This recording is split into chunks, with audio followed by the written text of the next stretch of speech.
السلام علیکم رحمۃ اللہ وبرکاتہ۔ پیاری شہزادیوں، آج ہم اسٹیجز آف ہیومن ایمبریولوجی کو ڈسکس کریں گے اور کوشش کریں گے کہ 2-3 ایپیسوڈز میں اس کو ہم ریپ اپ کریں۔ یہ اتنی انٹرسٹنگ بلکہ مسمرائزنگ ٹاپک ہے کہ ہماری ابتدا ایک سنگولر سیل لیونگ آرگنزم سے شروع ہوئی اور آج ہم زمین کے سینے پر اپنی سلطنت جمائے بیٹھے ہیں اور کرۂ ارض پر اپنی شہنشاہت کے جھنڈے گاڑے ہوئے ہیں۔ آئیے دیکھتے ہیں ہمارے تخلیق کے بارے میں قرآن کیا کہتا ہے۔ سورہ مومنون ورس 12-14۔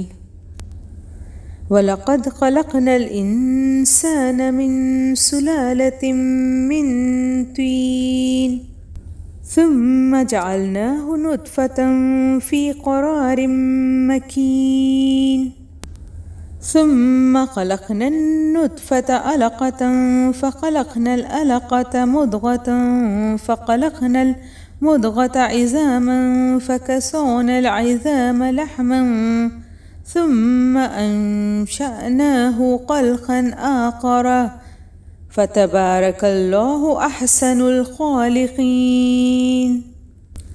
ترجمہ: اور بے شک ہم نے انسان کی تخلیق کی ابتدا مٹی کے کیمیائی اجزاء کے خلاصے سے کی ہے۔ خلاصہ کیا ہے؟ Well calculated mixture of calcium, phosphorus, sodium, potassium and essential minerals. پھر اسے نطفہ تولیدی خطرہ بنا کر ایک مضبوط جگہ یعنی رحم مادر میں رکھ دیا۔ نطفہ کیا ہے؟ ایک قطرہ، ایک ڈراپ آف واٹر۔ نطفہ فیمیل ایگ سیل کے لیے بھی استعمال ہوتا ہے جو biggest cell in human body ہے۔ It's a beautiful masterpiece, it's full of instructions. RNA instructions ہوتے ہیں فیمیل ایگ سیل میں جو کہ آگے گائیڈ کرتا ہے کہ سیل کو کس طرح سے ڈیوائیڈ ہونا ہے، کس طرح سے گرو کرنا ہے۔ اور نطفہ میل اسپرم کے لیے بھی یوز ہوتا ہے جو آگے DNA کوڈ کیری فارورڈ کرتا ہے۔ یہ بھی ایک انسٹرکشنل انفارمیشن ہے۔ اور نطفہ جو فرٹیلائزڈ ہیومن سیل ہوتا ہے یعنی زائگوٹ، اسے بھی کہتے ہیں۔ آگے پھر اللہ سبحانہ وتعالیٰ فرما رہے ہیں، پھر ہم نے اس نطفے کو رحم مادر کے اندر جونک کی صورت میں معلق وجود بنا دیا۔ جونک کیا ہے؟ ایک لیچ لائک سبسٹنس اور معلق لٹکا ہوا یوٹرس کی وال کو زائگوٹ جیسے جا کے لٹک جاتا ہے۔ جونک لیچ جس میں ہڈی نہیں ہوتی اور وہ خون چوستا ہے۔ نہ صرف ہیومن زائگوٹ کا شیپ سیم ہوتا ہے بلکہ اس کا بیہیویئر بھی سیم ہوتا ہے، وہ بھی خون چوستا ہے اور اس کی اسی طرح نشو و نما کی شروعات ہوتی ہے۔ پھر ہم نے اس معلق وجود کو ایک ایسا لوتھڑا بنا دیا جو دانتوں سے چبایا ہوا لگتا ہے۔ پھر ہم نے اس لوتھڑے یعنی بوٹی سے ہڈیوں کا ڈھانچہ بنایا، ان ہڈیوں پر گوشت اور پٹھے چڑھا دیے۔